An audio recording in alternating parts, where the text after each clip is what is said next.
Yep. Hello everyone, my name is Carl and I'm part of this beautiful group here called PIMP. What we're going to do is just give a little bit of an introduction about who we are and why we've chosen to work together on this collaboration. Hello everybody, my name is Sani, and I guess the first way we all came together to work together was we were part of the Mangirewa Principals Association. So we're like-minded Pacifica principals who wanted to work together. Talofa, I'm Sonia Johnson, and the reason why we also came together was we just knew that there's strength in numbers, so to collaborate we just felt would make us stronger individually and collectively as a group. Kia ora, I'm Rosina. It was also an opportunity for us to challenge one another's practice, keeping us from becoming complacent, and to support one another in areas where we find needed to have that stronger impact. And so for this assignment, you'll see us working together collaboratively and you'll see us going on a journey, trying to discover how we fit in as principals in the ICT development in our own schools. Hope you enjoy. So as you can see, we're a motivated group of Pacifica principals wanting to collaborate together. We want to find out how do we as leaders contribute towards the effective use of digital technology in our own schools with the desired outcome to raise student achievement.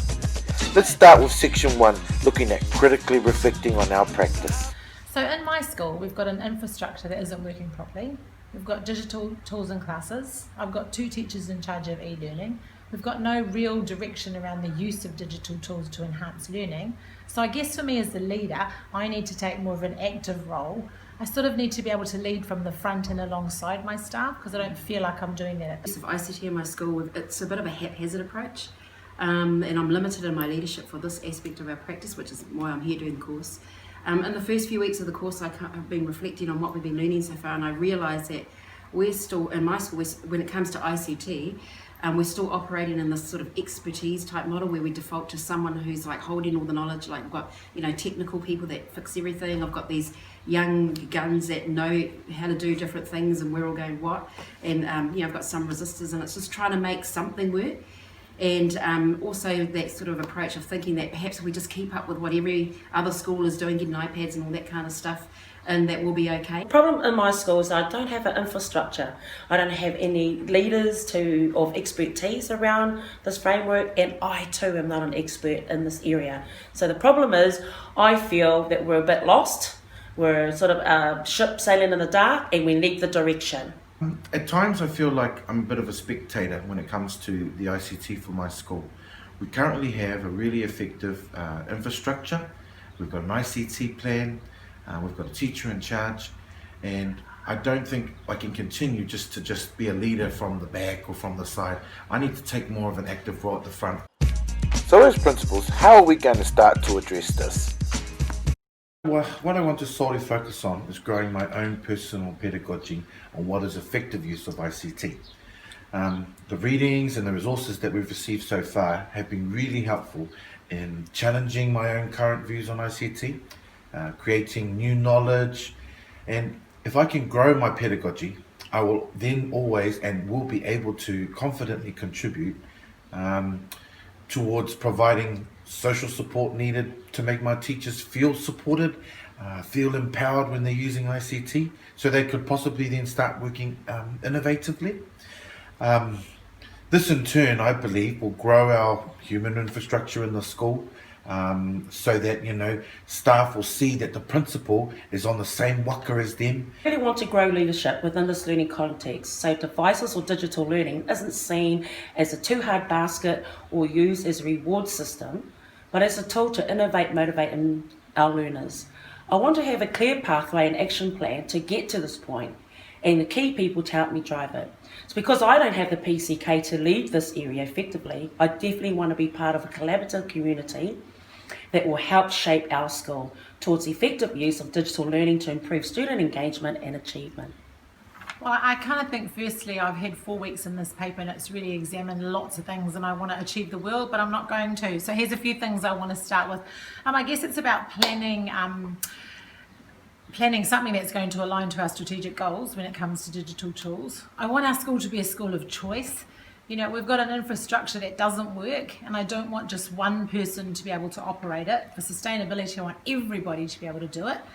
I want a school culture that's going to prepare our children to be global citizens, where they can choose whatever tools that they need to use to enhance their learning.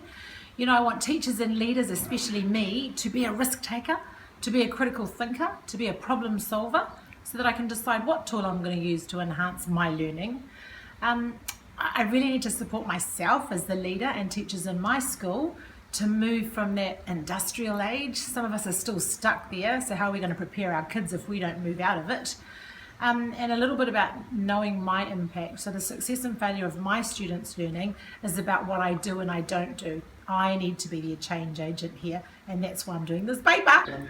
I guess the main thing is about exploring and changing mindsets. I know that's a big thing, but what I hope to achieve is to develop a way of working in my school and our community of practice schools, like our PIMP and beyond, that allows us to be responsive to supporting, facilitating and promoting digital and collaborative learning. I see where we are at now as being a place of opportunity to acknowledge that we don't know what we don't know. We don't know what the leadership for this way of learning might or could look like, and that learning to accept and deal with uncertainty is something that we as learners ourselves need to be mindful of. What excites me more than scares me in considering a better way of learning is the idea that that long-held centrist view of or role of the principal is being questioned, and even like the teacher being at the centre of the learning sort of thing. I've loved that. What's been informing our thinking over the past few weeks on this course is to reflect about ourselves as learners. For example, like what are we like as a learner? Do we as leaders model the key competencies ourselves? Section 3 looks at how we are going to address an identified area for improvement and put in a plan for a digital and collaborative innovation. So I guess there's really two parts to this question. First, it's the digital technology in our schools. We've all got similar concerns, and we want to examine the literature and the tools, and then we want to see what effect or impact they're going to have in our schools. Doing this paper is providing us with an array of different tools to challenge what we do and why. And the second part is we're all about raising student achievement for all students. So we need to examine what's the effectiveness of using these different tools and what impact they're going to have on student achievement. Okay, so we looked at one of the videos online, the top 10 learning theories for digital and collaborative learning by Dr. David Parsons. And this one really resonated the most with us, the community of practice. For us, the community of practice is where you share a concern and you work in collaboration to see what you together can do to get better.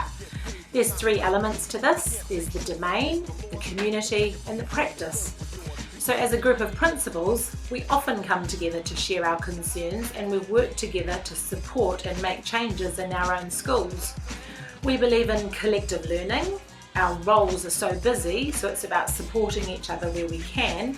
And it's also about social relationships. Not only do we collaborate in the professional sense, but also socially to support each other. And finally, it's about team, because together everyone achieves more. So hold your own, or else you're gonna find it if you play on the time to go out like your mama. We gotta put it in overdrive and strive to survive and stay alive. That's the reason I came to motivate us to the left. And so as a community of schools, we decided to set up a Google community called PIMP ICT Collaborative Community of Schools. It's very simple. All we had to do was go to the Google Plus website, click and make sure we found the communities, and then all we had to do was create a community. The exciting thing about our innovation is that we're going to be able to build on the working relationships that we currently have as a group of Pasifika principals who are effectively in the same boat or waka. But with this innovation, it's going to give us the platform that will allow us to sharpen our focus on leading change for digital and collaborative learning in our schools. For example, we'll share our journey with the Mind Lab not only when we see each other weekly, but it's going to give us a chance to see how we're readily putting this learning into our practice on a daily or weekly basis. We've found that we've been able to draw on a range of readings and knowledge from both the course and other PLD that we've been engaged in, so this sharing on the platform will strengthen those learning connections. We're looking forward to sharing and discussing our school's digital tools implementation plans, not only so that we can reflect on what this might be showing us about our thinking around digital learning, but even just tips and tricks that we can learn from one another and trial in our schools.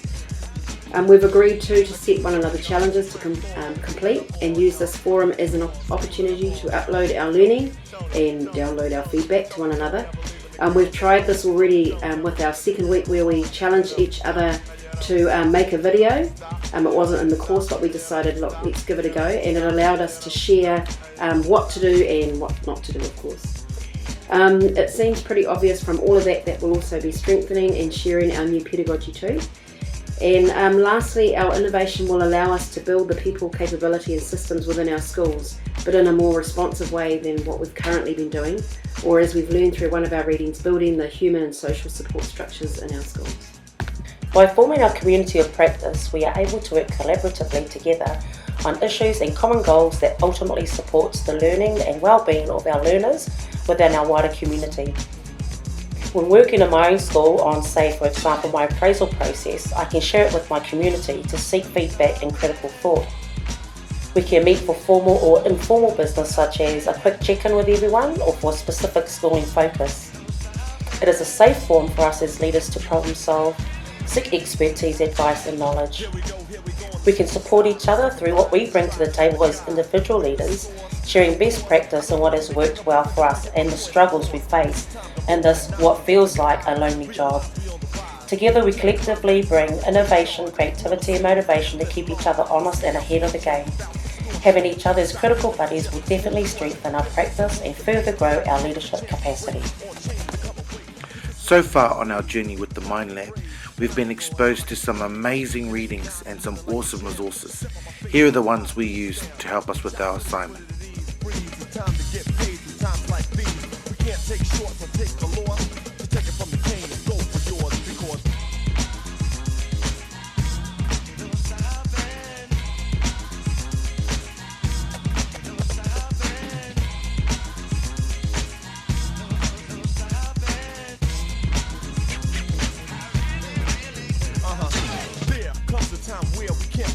We gotta step up front and get our share. Make the change, 'cause we're not inferior. For example, there was a black Miss America. So let's start the